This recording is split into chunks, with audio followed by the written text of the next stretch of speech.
must make many difficult decisions over the course of our lives, like which profession to pursue, during which school to travel, and which job offer to require on. But this can be a disturbing and incontrovertible fact that once we are faced with difficult decisions like this, we are going to make a choice that we regret in additional often than we predict. When people make a choice to travel to grad school and pass a tape and become a lawyer, there's a 44% chance that they're going to not recommend a juvenile person to become a lawyer. Per the American Bar Association of Philadelphia, the varsity system examined the retention rate of their teachers and located that teachers were twice as likely to drop out from the college system.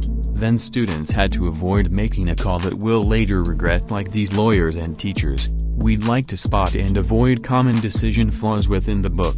The critical authors Chip and Dan Heath identified these three serious dangers that plagued the Quantity I fall, and that we seldom think about. Quite two options when making a choice. In 1993, Ohio State University researcher Paul Natt examined 168 decisions for big organizations, finding that 69% of their decisions had only one alternative. These two options led to unfavorable results for over half the time. But when executives contemplated over two options and got a positive lead to quite 2/3 of the time, the second decision passed off. Our short-term emotion blinded us for an instant and considered any final decisions we regret. A chance where you're seeking short-term relief, the natural bias of short-term emotional satisfaction over our long-term values. The third decision dilemma. We've a false sense of certainty. One study found that when doctors feel completely certain a couple of diagnosis, they're wrong 40% of the time. In another study, when college students think they need 1% for being wrong, and seems to be wrong 27% of the time, our false sense of certainty is thanks to the actual fact that we're avoiding evidence that does not support our initial decision. Psychologists call this the calmness of prejudice. Our success or failure is because decision makers rely upon our awareness of those decision-making risks and our having techniques to beat them.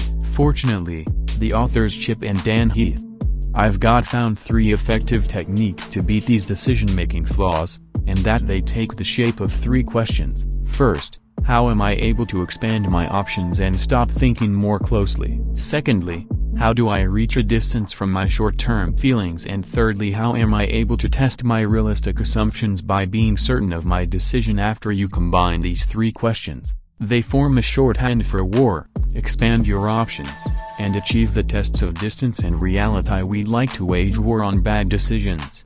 Let me show you exactly the way to sleep with. First, expand your options. Pretend you're wiping a magic lamp, but rather than Robin Williams' beloved character in Aladdin, aren't getting a genie who gives you 3 wishes, you get an evil genie. The evil genie takes all of your current options away.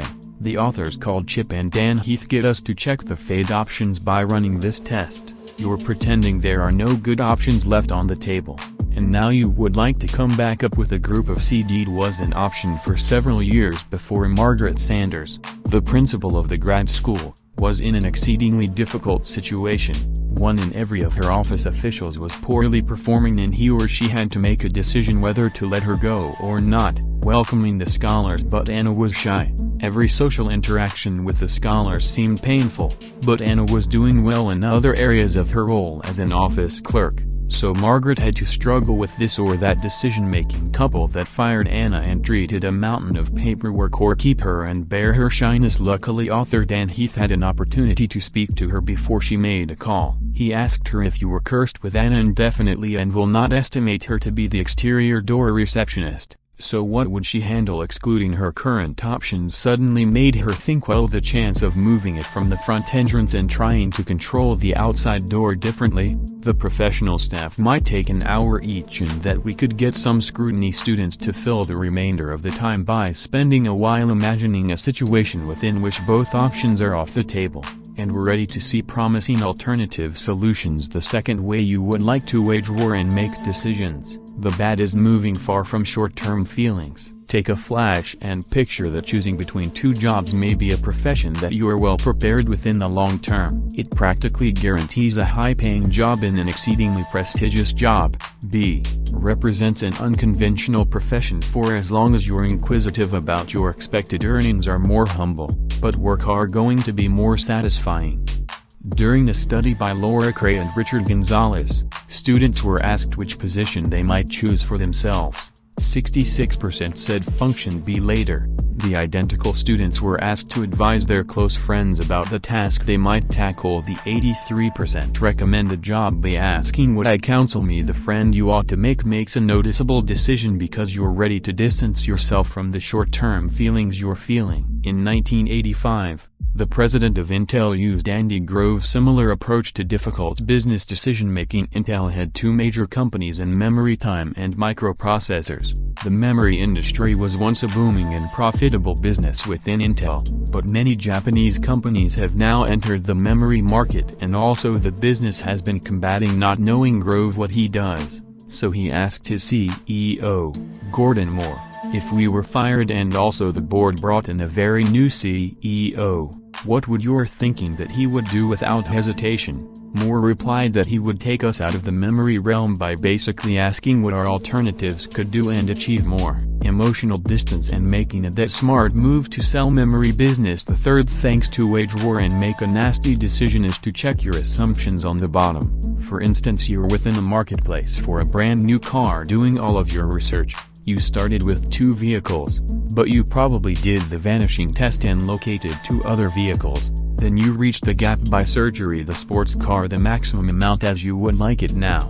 You now know that you simply regret its long-term maintenance is extremely expensive and it's not practical now. Your assault the car, the sharpness you wish. It's a good smart choice for gas miles, perfect appearance, very reliable and amazing warranty. You're sure that this can be the proper decision, but does it add up to shop for it without giving it a test drive? What if the seats hurt your back after half hour of driving? What if I found that it's very noisy on the highway and this is often where you are doing most of your driving and it's also not knowing? Be very confident within the decision to shop for your car without a test drive. It's not informed. Make any important decision without a test drive of its author's segment, and Dan Heath recommends that we discover some way to reality test every big decision we make. If you would like to travel to Ellen class, you want to first find the way to figure in a very house and be around attorneys and be told how they really live and work. If you opt to maneuver to a replacement city, don't commit supported online reviews or recommendations from friends. Take 2 vacation for per week. Rent an Airbnb over there and pretend such as you live there and do the items you are doing on a everyday. Only persist with your big decision after you discover how to check it in reality by doing a touch experiment. Therefore, the next time you would like to create a very important decision, go to war, expand your options by taking the FADE options test, go the gap by advising your supporter or asking what your alternative will do. Then reality test your assumptions by conducting a brief experiment. The message was the fundamental I got from Chip and also the critical Dan Heath. This book includes many great decision-making techniques, including a piece on error predisposition. I like to recommend it. Thanks for watching.